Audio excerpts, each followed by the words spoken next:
So let me ask you this, कभी किसी ने आपसे कहा है यार तुम मेरी बात सुन तो रहे हो लेकिन समझ नहीं रहे हो? अगर किसी ने कभी आपसे ये कहा है तो प्रॉब्लम लिसनिंग की नहीं है, एम्पैथी की हो सकती है।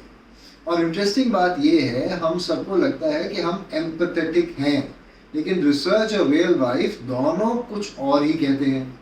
आज की वीडियो में हम बात करेंगे एम्पैथी एक्चुअली होती क्या है, सिंपैथी से अलग कैसे है, और क्यों बहुत इंटेलिजेंट लोग भी एम्पैथी में फेल हो जाते हैं, और सबसे इम्पोर्टेंट एम्पैथी को डेवलप कैसे करें। सबसे पहले ये समझते हैं कि सिंपैथी और एम्पैथी सेम नहीं है। एक एग्जाम्पल देखते हैं। आपका एक फ्रेंड ऑफिस से बहुत अपसेट घर आता है, उसका प्रमोशन नहीं हुआ। अगर आप बोलते हैं अरे यार बहुत बुरा हुआ, ये सिंपैथी हो सकती है। लेकिन अगर आप बोलते हैं मुझे लग रहा है कि तुम सिर्फ प्रमोशन मिस होने से अपसेट नहीं हो, शायद तुम्हें इग्नोर किया गया फील हो रहा है, अब आप उसके इमोशंस के अंदर जा रहे हैं, ये एम्पैथी है।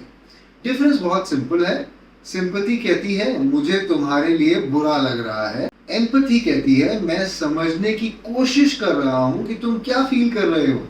और ये दोनों बहुत अलग चीजें हैं। एक डिस्टेंस क्रिएट करती है, दूसरा कनेक्शन क्रिएट करती है। इसीलिए लोग सिंपैथी अप्रिशिएट करते हैं लेकिन एम्पैथी याद रखते हैं।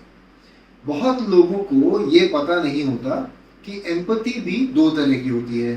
पहली कॉग्निटिव एम्पैथी, मतलब मैं लॉजिकली समझ सकता हूं कि सामने वाला क्या सोच रहा है।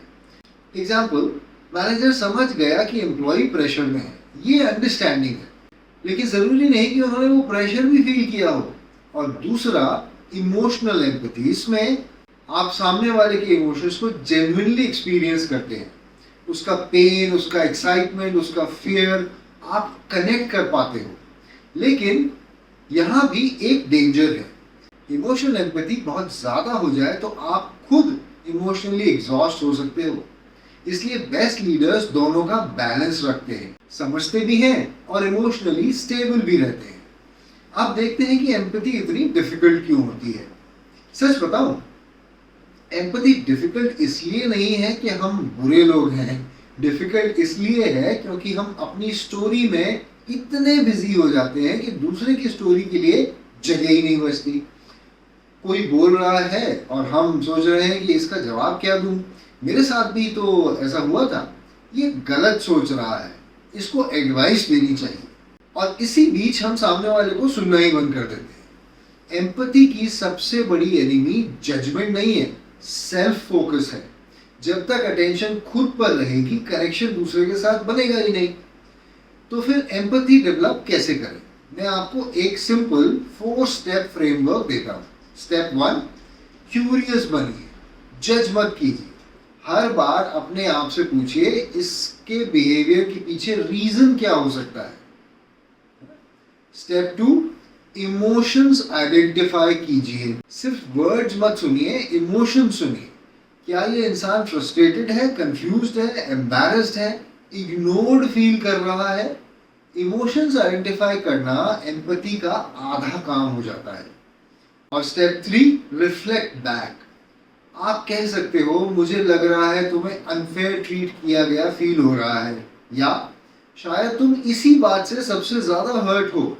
अगर आप गलत भी हुए तो सामने वाला खुद करेक्ट कर देगा और कन्वर्सेशन और गहरा हो जाएगा। एंड स्टेप 4, हर प्रॉब्लम को सॉल्व मत कीजिए। ये बहुत इंपॉर्टेंट है।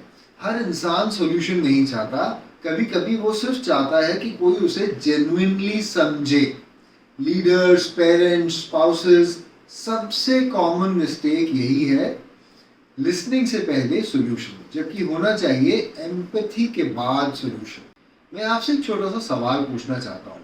आपकी लाइफ में कोई ऐसा इंसान है जिसके पास जाके आपको लगता है ये मुझे समझता है? अगर है तो सोचिए उस इंसान ने ऐसा क्या किया जो बाकी लोग नहीं करते। शायद वही एम्पैथी है। और अगर आप भी वैसे इंसान बन गए तो सिर्फ रिलेशनशिप्स नहीं, आपकी लीडरशिप, पेरेंटिंग, फ्रेंडशिप और आपकी पर्सनल एंड प्रोफेशनल लाइफ सब बदल जाएगी। तो मिलते हैं अगले वीडियो में। अगर आपको ये वीडियोस पसंद आ रहे हैं तो चैनल को सब्सक्राइब कीजिए, वीडियो को लाइक और शेयर कीजिए, और कमेंट्स में बताइए कि क्या आपने मेरे बताए स्टेप्स फॉलो किए, और अगर किए तो आपको क्या फ़ायदा मिला। Thank you.